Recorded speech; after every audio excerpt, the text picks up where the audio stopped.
بسم اللہ الرحمن الرحیم۔ السلام علیکم ناظرین، آپ کا میزبان علی حسین اسکائی نیوز کے ساتھ ایک بار پھر سے حاضر ہوں۔ بڑی اہم ترین ڈیولپمنٹ، پاکستان کی سیاست کس طرف رنگ بدلتی ہوئی نظر آ رہی ہے۔ جو لوگ بات نہیں مان رہے ان کو عہدوں سے ہٹایا جا رہا ہے، جو لوگ وفاداریاں نہیں نبھانا چاہتے، سیاسی انتقامی کارروائیوں کا حصہ نہیں بننا چاہتے، جو لوگ نہیں چاہتے کہ آئین اور قانون کی وائلیشن کی جائے، ان کا علاج کیسے کیا جا رہا ہے، ان کو عہدوں سے ہٹایا جا رہا ہے، ان کو مجبور کیا جا رہا ہے کہ آپ استعفے دیں۔ اسی طرح میں اگر بات کروں تو کچھ عرصہ پہلے پاکستان تحریک انصاف کے اوپر جو سیاسی انتقامی کارروائیاں کرنا شروع ہوئیں تو تب چیئرمین نیب جو ہیں آفتاب سلطان صاحب، ان کو مجبور کیا گیا کہ آپ ان سیاسی انتقامی کارروائیوں کا حصہ بنیں، ہماری بات مانیں اور نیب کے ادارے کو استعمال کریں اور پاکستان تحریک انصاف کے چیئرمین اور ان کے جو لوگ ہیں ان کو توڑیں، ان کو اٹھائیں، ان کے اوپر کیسز بنائیں۔ تو اس ٹائم کے جو چیئرمین تھے آفتاب سلطان صاحب، انہوں نے اس چیز سے انکار کر دیا۔ انہوں نے کہا کہ نہیں، میں نے ادارے میں جو آیا ہوں، جو مجھے ذمہ داری دی گئی ہے وہ یہ ہے کہ میں آئین اور قانون کے مطابق ادارے کو چلاؤں۔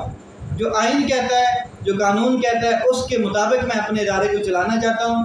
اور اسی کے مطابق اگر کوئی کیسز ہیں تو وہ انشاءاللہ ضرور بنیں گے، لیکن سیاسی انتقامی کارروائی کر کے میں کسی کو ادارے کے خلاف نہیں کرنا چاہتا اور نہ ہی ادارے کو کسی کے خلاف کرنا چاہتا ہوں۔ تو اس کے اوپر پھر ان کو مجبوراً ان کی بات نہیں سنی گئی، ان کو پریشرائز کیا گیا اور انہوں نے مجبوراً استعفیٰ دے دیا۔ اور اس کے بعد آپ نے دیکھا کہ جو انہوں نے اپنی مرضی سے لگایا چیئرمین نیب، اس نے پھر فل انتہا کر دی اور اپنی کارروائیاں مکمل کی۔ جس کے لیے لگایا گیا تھا وہ معاملہ بھی مکمل ہوا۔ آپ نے دیکھا کہ القادر ٹرسٹ میں عمران خان صاحب کو اریسٹ بھی کیا گیا اور اس کے بعد جو صورتحال پاکستان کی بنی، یہ وہاں سے ہی بیج بوئے گئے اور پھر فصل کاٹی گئی اور فصل تباہ ہوئی اور پاکستان میں انتشار بھی ہوا، یہ سب دیکھا۔ اب اگر آپ کو میں بتاؤں تازہ ترین تو وہ یہ ہے کہ طارق ملک صاحب چیئرمین نادرا، ان کو بھی اسی طرح پریشرائز کیا گیا ہے، ان کو بھی مجبور کیا گیا کہ وہ استعفیٰ دیں۔ پہلے ان کو جب وہ پاکستان کے وزیر داخلہ کیا کہتے ہیں چودھری نثار تھے، اس ٹائم کے دور میں وہ پاکستان کے چیئرمین نادرا تھے طارق ملک صاحب، تو وہ اس ٹائم پاکستان میں آئے باہر سے اور ان کو چیئرمین نادرا لگایا گیا تھا، لیکن چودھری نثار احمد صاحب کے شکار ہوئے، وہ اس ٹائم کے وزارت داخلہ کے شکار ہوئے اور انہوں نے اس لیے نکال دیا طارق ملک صاحب کو کہ یہ زرداری صاحب کے آدمی ہیں، یہ زرداری صاحب کے ساتھ ان کی وفاداریاں زیادہ ہیں۔ آج شہباز شریف صاحب اور نواز شریف صاحب کے شکار ہوئے ہیں طارق ملک صاحب، اور اس کی وجہ یہ بنی کہ ان کو یہ لگتا ہے کہ اب جو طارق ملک صاحب ہیں وہ عمران خان صاحب کے زیادہ کلوز ہیں، عمران خان صاحب کے زیادہ وفادار ہیں، لیکن ایسی بات نہیں ہے۔ یہ بات زرداری صاحب خود بھی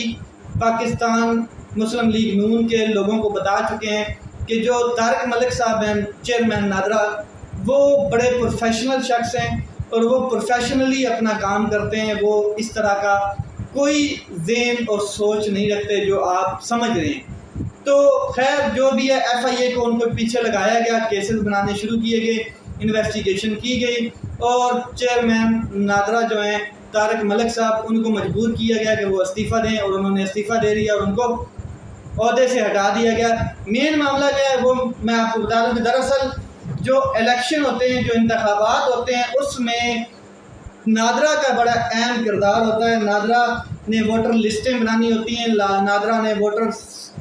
لسٹوں کی لوکیشنز دیکھنی ہوتی ہیں، نئے ووٹر بیچ میں ایڈ ہوتے ہیں اور بہت اہم کردار ہوتا ہے الیکشن میں۔ اب الیکشن آنے والا ہے، الیکشن قریب ہے اور حکومت وقت کو لگتا ہے کہ اگر ہم نے اپنی فیلڈنگ ٹائٹ نہ کی، اگر ہم نے اپنے اداروں کے اوپر اپنی فیلڈنگ نہ لگائی تو ہو سکتا ہے کہ ہم الیکشن ہار جائیں، جو انہوں نے ویسے بھی ہار جانا ہے۔ اس وجہ سے انہوں نے طارق ملک صاحب کو کیا کہتے ہیں جو کہ انتہائی پروفیشنل شخص ہیں ان کو عہدے سے مجبور کیا کہ وہ استعفیٰ دے دیں، اور انہوں نے استعفیٰ دے دیا ہے۔ اب یہ لوگ الیکشن میں اپنی فیلڈنگ کھڑی کریں گے۔ آپ کو پتہ ہے کہ جیسے یہ حکومت میں آئے تھے انہوں نے فیلڈنگ کھڑی کی، انہوں نے چیئرمین نیب چینج کیا، اس کے بعد ڈی جی رینجر چینج کیا، ڈی جی کیا کہتے ہیں ایف آئی اے چینج کیا، پولیس کے آئی جی کو چینج کیا، اسلام آباد پولیس کے آئی جی کو چینج کیا۔ تمام فیلڈنگ اپنی سیٹ کرنے کے بعد انہوں نے پھر سیاسی انتقامی کارروائیاں شروع کر دی۔ اب بھی ایسا ہی ہے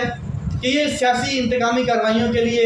اپنی فیلڈنگ ٹائٹ کر رہے ہیں، اور یہ چاہتے ہیں کہ کسی نہ کسی طریقے سے الیکشن کا فیصلہ بھی ہو جانا ہے، الیکشن میں ہونا بھی ہے، الیکشن کو ہم زیادہ دیر تک لنگر آن نہیں کر سکتے، زیادہ دیر تک ہم اس کو روک نہیں پائیں گے، الیکشن نے پاکستان میں ہونا ہی ہونا ہے۔ لیکن اگر ہم انہیں کسی حالت میں بھی اپنی فیلڈنگ ٹائٹ نہ کی، جو ابھی ہمارے پاس وقت ہے، ابھی ہمارے پاس طاقت ہے، ہمارے پاس قانون ہے، ہمارے پاس قانونی طاقت ہے، ہمارے پاس عہدے ہیں، ہم اپنی فیلڈنگ سیٹ کر سکتے ہیں، تو الیکشن میں رزلٹ کچھ اور ہوگا۔ اور اگر ہم نے یہ کچھ نہ کیا تو الیکشن میں ہم زیرو ہوں گے اور گھر میں بیٹھے ہوں گے۔ بہرحال بڑا افسوس کی بات ہے کہ پاکستان کی کوئی بھی خدمت جو شخص کرنا چاہتا ہوتا ہے ایمانداری سے، آئین اور قانون کے مطابق، اس کے ساتھ پھر یہی سلوک کیا جاتا ہے، اس کو تذلیل کیا جاتا ہے، اس کی کیا کہتے ہیں عہدے سے اس کو ہٹا دیا جاتا ہے۔ اور یہ کوئی پہلی بار نہیں ہوا، اس سے پہلے کئی دفعہ ہو چکا ہے، مثالیں آپ کے سامنے پڑی ہیں ماضی کی۔ اور حکومت الیکشن کو بڑا سیریس لے رہی ہے اب، کیونکہ بجٹ پیش کرنا تھا، انہوں نے کر لیا، کس طریقے کا ننگا منگا بجٹ جو بھی تھا بنا کے پیش کر دیا ہے۔ اب اس کے بعد ایک ہی چیز رہتی ہے، اور وہ یہ ہے کہ الیکشن ہو۔ اب الیکشن میں یہ چاہتے ہیں کہ کسی طریقے سے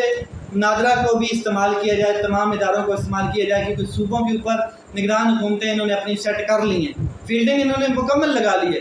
اب یہ چاہتے ہیں کہ کسی طریقے سے الیکشن میں نادرا کو بھی استعمال کیا جائے۔ اب جو بندہ انکار کر رہا ہے، جو بندہ آئین اور قانون کے مطابق چلنا چاہتا ہے، تو یہ ان کو تو برداشت نہیں ہوگا، تو پھر اس کو مجبور کیا جائے گا کہ آپ ریزائن کریں، آپ استعفیٰ دیں۔ اور مزے کی بات یہ ہے کہ اس نے استعفیٰ لے کے اس سے استعفیٰ دیا گیا طارق ملک صاحب کا، تو طارق ملک صاحب کو نام کو ای سی ایل میں ڈال دیا گیا تاکہ یہ اب باہر نہ جا سکیں، اور کیونکہ ان کی فیملی باہر ہے، یہ باہر جائیں گے تو یہ بات ڈسکلوز کریں گے، انفولڈ کریں گے یہ چیزیں کہ حکومت اب کیا کرنا چاہتی ہے، تو اس وجہ سے ان کا نام بھی ای سی ایل میں ڈال دیا گیا ہے اور ایف آئی اے کو ان کے پیچھے لگا دیا گیا ہے۔ آگے دوسری جو اہم ڈیولپمنٹ ہے وہ یہ ہے کہ سپریم کورٹ آف پاکستان میں دو بڑے اہم کیسز، ایک نظر ثانی اپیل الیکشن کے اوپر، اور دوسرا جو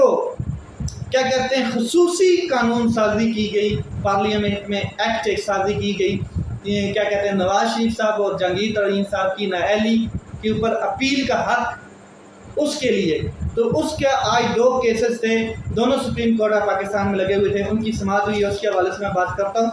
الیکشن کمیشن کی نظر ثانی کیس میں جو پاکستان تحریک انصاف کے وکیل ہیں ان کے دلائل مکمل ہو گئے ہیں، اور کل اٹارنی جنرل جو ہیں حکومت کی جانب سے انہوں نے اپنے دلائل دینے ہیں، اور فیصلہ جہاں تک مجھے لگتا ہے عدالتی ذرائع سے بھی ہمیں پتہ چلا ہے کہ جلد ہی متوقع ہے کہ سپریم کورٹ آف پاکستان اس کے اوپر فیصلہ دے دے گی ودن ویک۔ اور عدالتی جو ذرائع ہیں ان سے یہ ہمیں لگ رہا ہے، وہ یہ کہہ رہے ہیں کہ جو ریمارکس کھل کے سامنے آ رہے ہیں عدلیہ کی جانب سے، سپریم کورٹ آف پاکستان کے ججز کی جانب سے، وہ یہ ہیں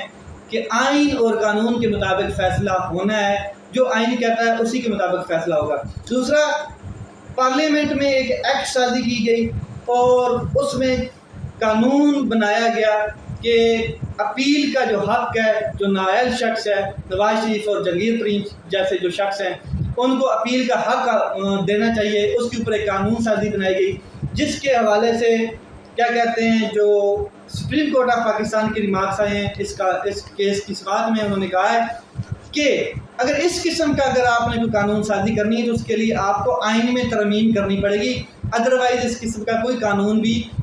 سسٹین نہیں کر پائے گا زیادہ دیر تک۔ تو ان ریمارکس سے بالکل واضح ہے کہ آنے والا فیصلہ کس قسم کا ہو سکتا ہے عدلیہ کا، کیونکہ اگر آپ نے کوئی قانون سازی کرنی ہے اس طرح کی تو انہوں نے واضح کہہ دیا ہے کہ ترمیم کریں، آئین میں قانون سازی کریں، پراپرلی طریقے سے امینڈمنٹ کریں، پھر آپ اس طرح کا قانون بنائیں اور اس کے اوپر کوئی آبجیکشن بھی نہیں ہوگی. تو جو لوگ خوش تھے کہ نواز شریف صاحب اور جہانگیر ترین صاحب کی سیاست میں انٹری ہو رہی ہے تو ان کو بتا دینا چاہتا ہوں کہ ابھی بہت ٹائم باقی ہے, ابھی مشکل ہے, تھوڑا ٹائم لگے گا. اتنا جلدی آپ نہ سمجھیں کہ آپ نواز شریف صاحب آئیں گے تو الیکشن ہوگا. الیکشن کے بغیر بھی ہو جائے گا, ایسی کوئی بات نہیں. تو یہ چیزیں آگے کس طرف رخ بدلتی ہیں دیکھتے ہیں.